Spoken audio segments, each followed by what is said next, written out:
Hello, Aries. Welcome to your weekly reading. Um, First of all, what I want to mention is I have here the Empress in the Joie de Vivre deck as well as the Rider-Waite deck. And the Empress deals heavily with fertility, okay? So this is a week where not only are you going to be very, very alluring and attractive to the opposite sex, it's also, or to whoever, whatever gender that you're dating. You're going to be very attractive towards people around you. You're going to be oozing pheromones. And you're going to be seen as very, very fertile. You could also be on a very fertile cycle.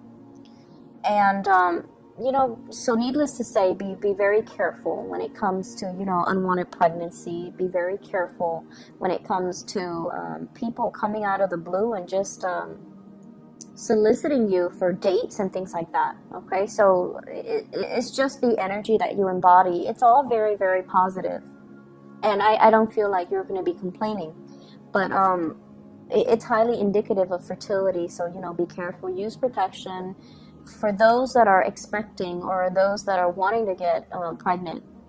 Congratulations then. So that's where I want to start off. I feel like with this love reading, for many of you, you've been waiting on something with the Three of Wands. This is like waiting to embark on a new journey, waiting to kind of escalate, take things to the next level, waiting for some type of a step up in your relationship. Like, are we moving in together? Are we getting married? Are we having children? Are you going to introduce me to your family? Am I going to introduce you to my family? I feel like you were waiting on somebody that is taking forever to make up their mind, okay? I see an element here with the Empress, the biological clock. Like, I'm tired of waiting. I want it now, and I deserve it, and also my biological clock is ticking. And you could be male or female watching this. I feel like you're at an age where you want a little bit more stability in your life. You're done with the whole, dating and first dates and blind dates and, online dating. Like, you're done with all of those people. And you really want to settle down and you really want to start a family. You have this nesting instinct about you. With the Empress, she's got that nest on her head. So I feel like that's where your mind is at. And I also feel as well, for some of you, you might have stayed in a relationship too because of children. You care about the kids, but then your partner, you feel they're not really carrying the weight. Or you feel like you have to, be not only the mother or the father to your children, but you also have to play the parental role with your relationship partner, telling them what they need to do, telling them to step up their game, and telling them that, hey, I'm doing everything in the relationship, where are you? So I see that element here about, needing to make demands. And if you need to make demands, go ahead and do so. Because I feel like the other person is going to step up, okay? If you are dealing with a water sign, I have here the Queen of Cups. This is a Pisces, a Cancer, a Scorpio. This is somebody that is going to be there with you. So the problem with water signs is that they don't really take initiative, even the best of them. I mean, if you tell them, hey, I really need this, that will really light a fire under their butts and get them going. Because I feel like, as intuitive as they are, I feel like they miss the big things. Like they see the little details, like they'll cook you breakfast in bed because they're really sweet. They'll buy you flowers. They'll, be there for you and just listen to all your vents and all your frustration all day, every day if you need to vent. Because emotionally, they know that it's important. But I feel like sometimes they miss the tangible aspect of a relationship, So you kind of have to tell them, and you kind of have to give them a time frame, and you kind of have to tell them, I need this done within an hour. Because if you tell them I need it done, they might, ponder over the best way to do something, and then they waste a lot of time. So as spirited as you are, you have to learn to communicate with this person in a way where it expresses that I know you don't agree with this, but I need this done. I need help, you know. So whatever it is that you are dealing with this person, I just feel like if it's child rearing, if you have children with a water sign, they might be the really, really sweet and, you know, they might be seen as the nice, nurturing parent. And you might be seen as the person, like the disciplinarian. And you feel like that's not fair, you know, so then you have to get them on board with you so that the two of you have an understanding or an agreement about how to raise the kids. So if you were dealing with a water sign, I feel like things need to be spelled out, okay? This is someone who's very loving, very nurturing as well, but they don't really take initiative the way that you do, and so dealing with them can be a little bit exasperating, okay? For others of you, there has been a lot of waiting, and the other person is not really making a move. And if that is the case, you're going to be moving on, okay? So if you're dealing with an earth sign, Taurus, Virgo, Capricorn, and I especially see like Taurian, Capricorn vibe as well, if they're just sitting there, you know, not really making a move, not really moving in your direction, you're kind of like waving them goodbye, and you're just like, I'm starting a new phase in my life. If you're not able to kind of step up your game, I'm just gonna be out of here. And I feel like for those of you who are dating casually, you might be drifting away from this earth sign and going to somebody a little bit more solid, or somebody who is a little bit, I feel, older and a lot more experience, a lot more willing to like waste time, and you know, a lot more decisive. So this is the week where you are definitely making major decisions in your love relationships, coming into this sense of abundance. You're beautiful, you're highly sought after, you are the life of the party, you really stand out, and you stand out from amongst the crowd, and you have a gazillion options to choose from. So if somebody is very wishy-washy with their intentions and with their love, it could be the water sign or even the earth sign, you're really not going to entertain, and you're not going to waste time, because you feel like, you know, time is precious, I've got a gazillion things to do. So if I set a date with you and I spend and invest the time in you, and you're not really making a move, I'm not going to waste any more time.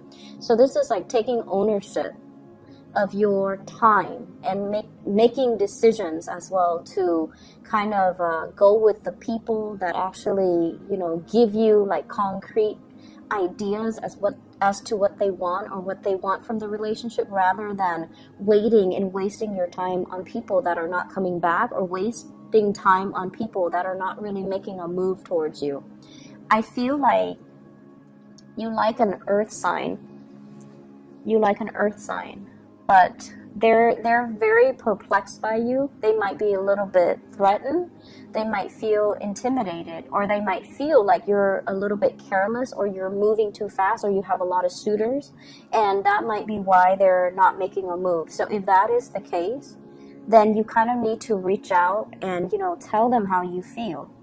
And then if they're still not budging, then, you know, goodbye. But I feel like they're, it's like this. They see you with all your plans and all your ideas, and you're constantly on the go. You're probably very metropolitan.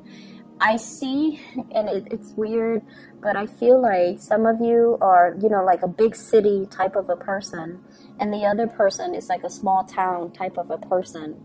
And so they don't really understand your lifestyle. You might not understand their lifestyle either. And you feel that this lifestyle is not for you, whereas you want something a little bit more dynamic, robust, a little bit more cosmopolitan. And they don't understand it. So I feel like there are ideological differences. It doesn't mean that it's not going to work. But I feel like you have trouble understanding them, and they vice versa have trouble understanding you. So either way, it's a good energy, but I feel like there might be attraction that is on the side of, you know, opposites attract rather than true compatibility, okay?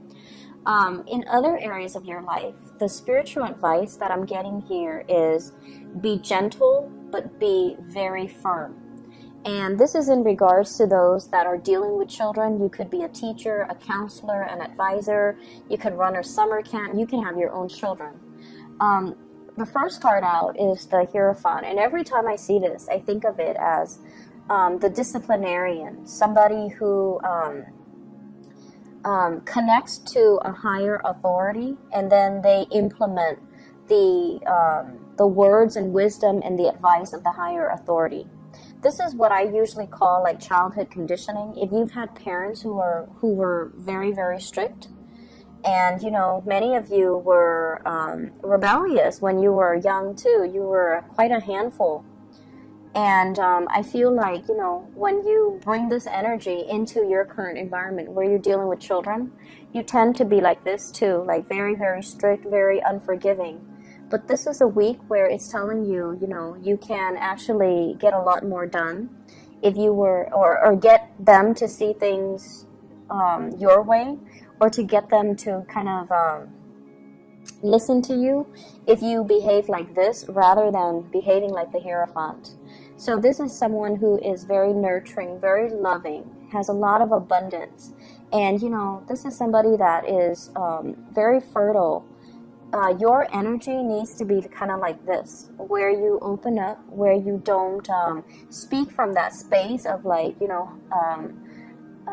like the what is that moral high ground, and just, you know, come down and truly open up and try to listen to what the younger person is telling you. So I feel like some kids, you know, for those who are parents, you've got kids that are charmer. They don't want to get in trouble. And so they can charm the socks off anybody. You know, they're like sweet and just very affectionate. And sometimes when they get in trouble, and then, you know, instead of disciplining them, they kind of smile and give you the puppy eyes, and then you laugh, and then you end up not disciplining them. And they know this is how you operate, so they know how to get away with things every time they get in trouble. So the trick is, you know, to kind of be firm but gentle, okay? So be consistent as well with the discipline. So I definitely feel if there are, if you and your partner are together and you have children, I feel like there might be some really, really glaring differences in the way that you raise kids, in the way that you discipline them, in the way that you see children. What I'm also feeling as well with the Empress card and the Queen of Pentacles, this is massive abundance that's available to you. A lot of finances that are kind of in the picture, a lot of financial stability, wanting to have children, wanting to, you know, save up for that college fund, and wanting your partner to be on board. And I also feel because of that, there's this sense here that you have everything. And you might have said, you know, I really want to have children. I really want to settle down, buy a house. And you find yourself in a work situation that gives you the financial abundance. But now you're working so hard. You're working a lot of overtime. And you're just like, when am I going to be able to, you know,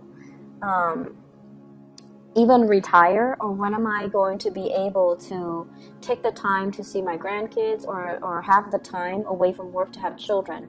So I feel like, you know, the money, it's a major, major blessing. But the hours that are involved, I feel like the work environment's a little bit rigid. You might have somebody that you're answering to, and I feel almost like let your work speak for itself. Rather than trying to win this person to your side, you're highly competent and capable of what you do. Let your work's product speak for itself, and let that be, you know, let that speak for your credibility. Let that speak for your skills as a good worker, okay? So we have some really good things coming in for this week. Lots of fertility, lots of, I feel like it's a win, like almost like a job offer, a promotion.